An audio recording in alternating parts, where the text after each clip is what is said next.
Good morning. Thank you so much for joining us today. I'm here with my colleagues, Pamela Rath, the UCP candidate for Calgary Mountain View, and Chantal DeJong, who is the UCP candidate for Chestermere Strathmore. Alberta has momentum, and it's a great place right now when it comes to our economy. Our average weekly wages are the highest in the country, and Albertans keep more of their money. Unemployment is down from when we took over from the NDP. Tens of thousands of Canadians are moving to Alberta every quarter, and tens of thousands more immigrants from around the world are answering Alberta's call. Today, more Albertans are working than ever before, and more Albertans have full-time jobs than ever before. Investment and job creators are flocking to Alberta because we have a low rate on business taxes. We attracted investment, and our business tax revenue is the highest it has ever been at $6.4 billion this year. Alberta's strong economy allows us to invest record amounts into healthcare and education. It ensures there are opportunities for Albertans, and it protects the vulnerable. We cannot afford to put this growth and economic momentum at risk. United Conservatives cut taxes on Alberta businesses. It was one of the first things we did as the UCP government in 2019. We cut the tax from 12% to 8% to attract investment, and it worked. We are on track to receive a record amount of business tax revenue, and the NDP want to kill that success.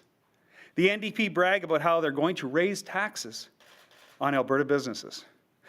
Rachel Notley has been clear. If they get into power, they will hike taxes on Alberta job creators. She did it once before. We saw it. And she's telling you she's going to do it again, and she will. And today, she's provided the number.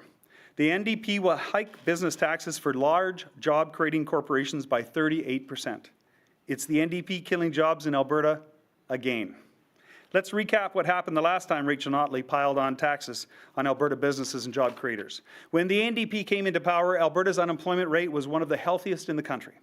When the NDP were voted out, Alberta's unemployment rate was the highest among comparable provinces, and it was higher than the national rate.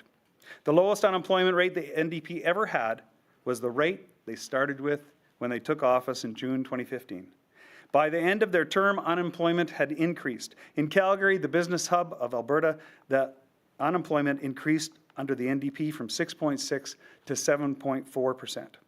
And under the UCP, well, that unemployment rate is now lower than what the NDP started with. But what else happened when Rachel Notley hiked taxes on Alberta job creators? Well, we know that investment fled, businesses fled, jobs disappeared. Tens of thousands of Albertans moved away to other provinces that offered them jobs.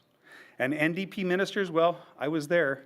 They were encouraging them to move away. They said, move to BC if you want work. Well, that's under the NDP. And Alberta stopped being the land of opportunity in Canada. The NDP had no issue with piling on debt. In fact, they loved it so much they accrued $70 billion in debt, more than every single other premier in Alberta combined. And that debt meant that every single year, $2.3 billion went to bondholders, to interest instead of Albertans. $2.3 billion went to paying interest instead of paying health care and education funding as we need. You know what $2.3 billion would pay for? Well, that's almost what the United Conservative government gave back to Albertans through our amazing affordability plan just a few months ago. $2.3 billion is about what the United Conservative government put into primary care in this year's record health budget. $2.3 billion is the amount the United Conservative government put into education's capital plan this year. Albertans can't afford to go back to the NDP. In 2015, she gave Alberta businesses a 20% tax hike. In 2023, Rachel Notley has announced that she is jacking business taxes by 38%.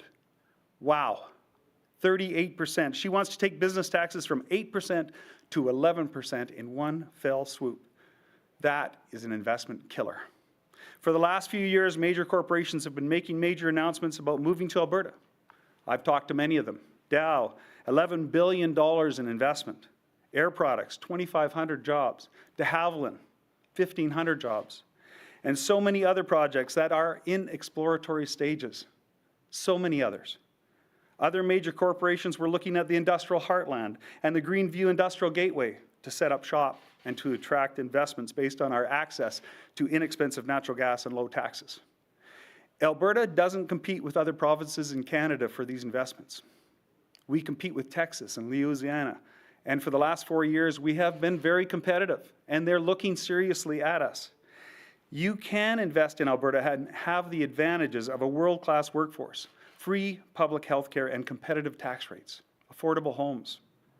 Now, I was in Korea just a few months ago, and several Korean conglomerates were exploring making multi-billion-dollar investments in Alberta, multi-billion-dollar investments in Alberta.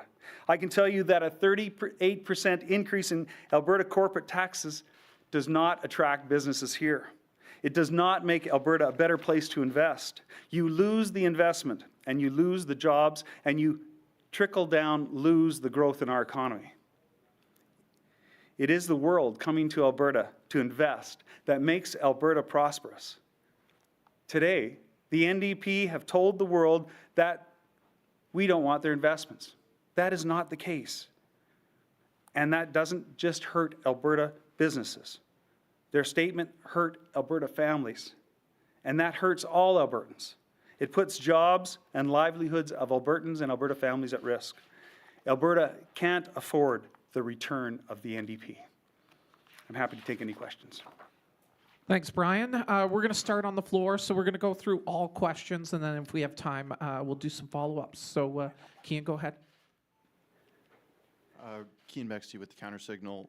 Rachel Notley's leading economic advisor that helped her write her platform said on Twitter that boosting the economy by lowering tax is like a magic weight loss pill. It might work in the short term, but it's a terrible long-term strategy. What do you think the long-term outcome will be if the NDP follow his advice and raise taxes over the long term? Well, we saw what happened last time the NDP formed government in Alberta. We saw Alberta and the economy set back quite a bit. We saw people, tens of thousands of people flee our province, and I think that's what we'll see again. That's what we've seen in other jurisdictions. What we need to see is a continued path that we're taking right now. We've got record investments on venture capital year after year. We have record amounts of people that are coming here from within Canada and outside Canada because they know that this is the place to be. Alberta is the land of opportunities. And frankly, I've never seen an NDP finance minister come up with a balanced budget, a situation that is better for the people that they serve ever. So I'm not going to take any financial lessons from the NDP. Thanks, Cian. Nice to see you here, by the way, Cian. Kelly? Kelly Kratterman, Globe and Mail. I wanted to ask you, you're talking about tax cuts here, but Alberta, Canada is obviously competing with the U.S. at this point for a lot of those investment dollars and has introduced the Inflation Reduction Act.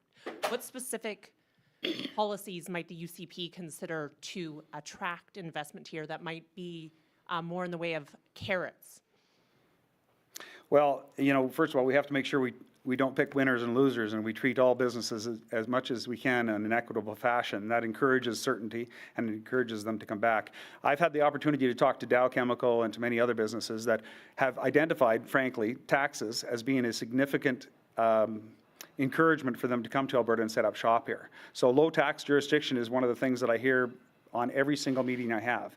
And that is one of the reasons why they want to come here. They certainly love our affordable homes. They love the fact that we have amazing educational institutions. That's why we've made record investments in our educational institutions. They love the fact that their employees can have universal health care. So we've made record investments in health care and mental health care. Some of them have identified some of the investments we've done. So we're finding as many carrots as we can by encouraging them to come here, first of all, on an even playing field, but making sure when they come here, their employees want to stay here and their people want to stay here. And that's what we're doing.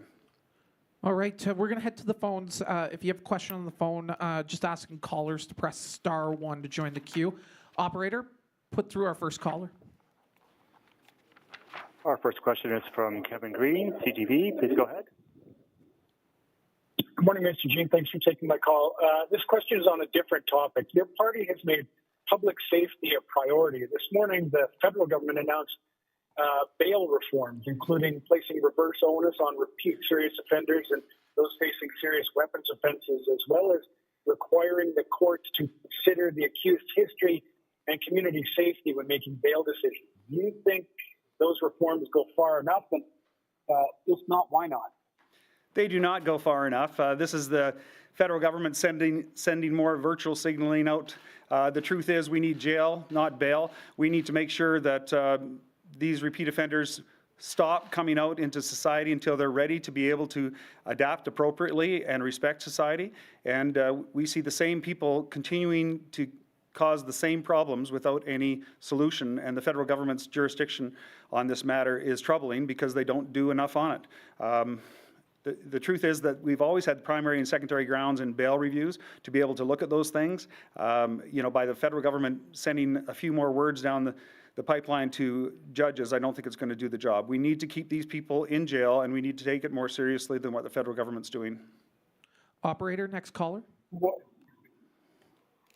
next question is from Catherine Gipkowski, Alberta Today. Please go ahead.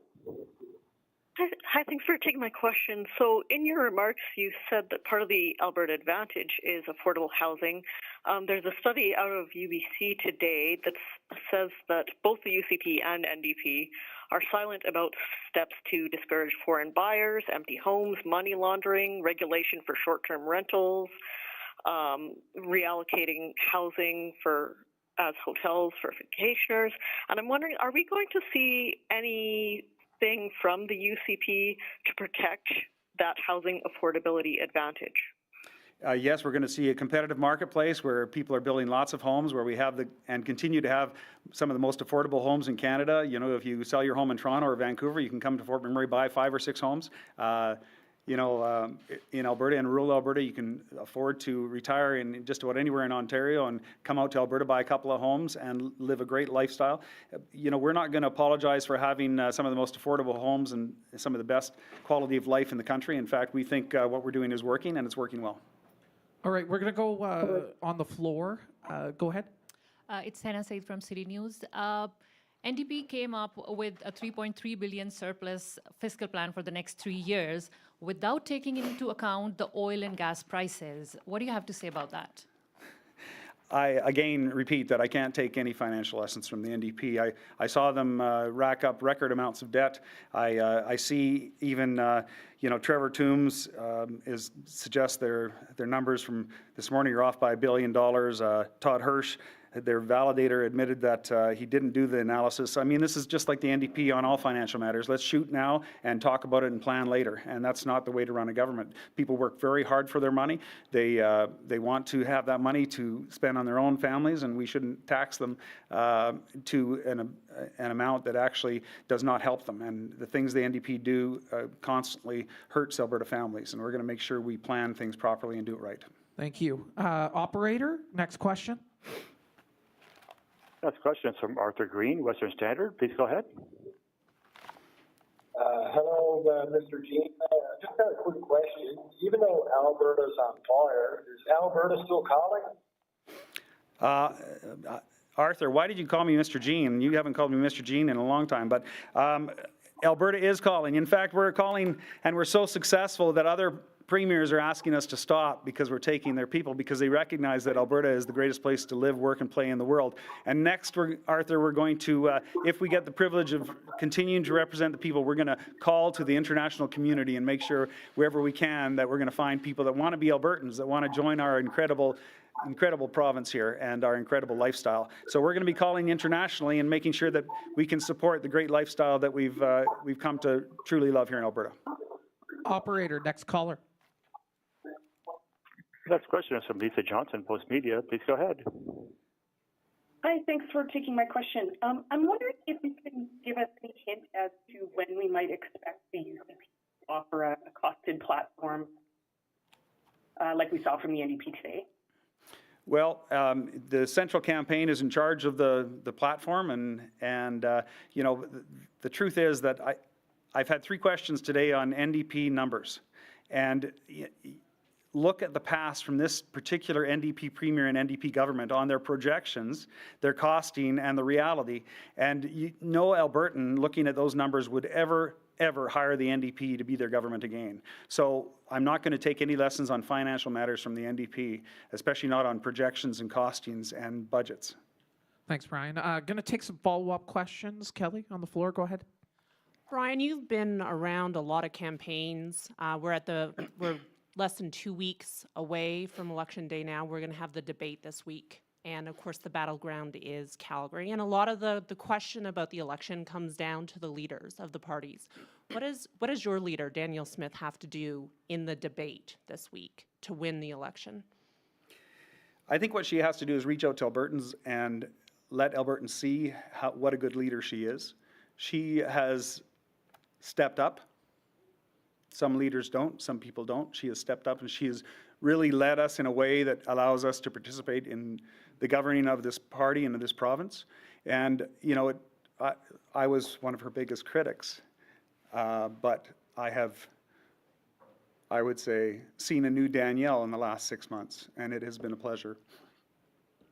All right, we're going to go back to the phones. Operator, next caller. The next question is from Marc-Antoine Leblanc, Radio Canada. Please go ahead. Yeah, sure. Quick question. Well, the line cut on my side, so sorry if I make you repeat, but when will we see the UCP platform backed up by figures? Well, first of all, on costing and platform, you have seen the last almost 4 years of a government that has taken a fiscal train wreck and righted it to be one of the most successful jurisdictions economically in North America and the most successful in Canada. So I would just say to you that our platform is an extension of what we have already done in our budgets, and we continue to put forward comprehensive, well-costed plans on how we're going to take this province forward. And all of those plans are an extension of our budgets over the last 3 years that have been successful, balanced, and I think what it says to the people of Alberta is that they can trust us to continue to manage our economy successfully and to continue to manage their province successfully for them. All right, Kian, last question. I want to go back to the question about Trudeau's announcement today, not to talk about the economy too much. Some experts are saying that it's a bit of a half measure and that it won't keep repeat offenders in jail, kind of like you said. But I'm curious if this has, you know, if you're going to keep pushing on slapping, you know, trackers on bailees, and if you have any other specific policies coming out to keep Albertans safe. Well, first of all, I think our Justice Minister has done a great job. As many of you know, I've spent 10 years in the courts of Alberta. I saw this revolving door of criminals, and I didn't think it was a good thing in the 90s. I didn't think it was a good thing in the 2000s, and it certainly hasn't gotten better since I was a federal member of Parliament and sat on the Justice Committee. Listen, kudos to our province and our Premier for stepping forward and to step their toes across a line that belongs to the federal government that they're not doing properly. Like, let's be honest, anybody that walks down any major city in Canada can recognize that something is happening that is not correct in our communities. And Alberta, whether it's our treatment beds, whether it's our affordable housing announcements, whether it's our mental health announcements, whether it's our physical health announcements, we are taking these things together as they must be taken and dealing with them properly. And justice is and should be a federal jurisdictional matter, but they're not doing it properly. So we have to step in and step around as much as we can to make sure that these criminals do not get back into the public until they're ready to be respectful. And, you know, speaking to the mayor of Calgary in an opportunity I had at a roundtable a couple of months ago, I spoke to the people there, and they identified that there was about 250 people out of the 1,700 or so people, homeless people in Calgary, that were the real issue here. 250 people. 250 people that make it so you can't walk down the streets of Calgary and feel safe, or ride the transit system and feel safe. We, as the only province in Canada, are actually doing something about it and taking a position that, frankly, may not be popular with the federal government, but we're doing that to keep Albertans safe, and I respect that. Operator, our last question on the phone, please. Last question is from Catherine Gakowski, Alberta Today. Please go ahead. Oh, yeah. Thanks for taking a second round. So in the media advisory, it said that you're going to be making an announcement, and I hear it's a lot of response to the NDP's announcement today. So I wonder, was there supposed to be a separate announcement that got preempted by the NDP's costed platform, or was it purely to respond to this 38% tax hike? Well, let's be clear. It is an announcement. When we only have two serious contenders in this particular race, the NDP, with their far left-leaning ideological spending ideals, and the Conservatives, who are and have shown that they are managing the economy properly, making sure that they are a caring, trustworthy, and fiscally responsible government. Of course, it's an announcement. It's to show the difference between what the NDP are going to offer you and what we're going to offer. And I think most Albertans would recognize that we are the prudent course of action and we can be trusted. Thanks, everyone. Thank you very much. Thank you.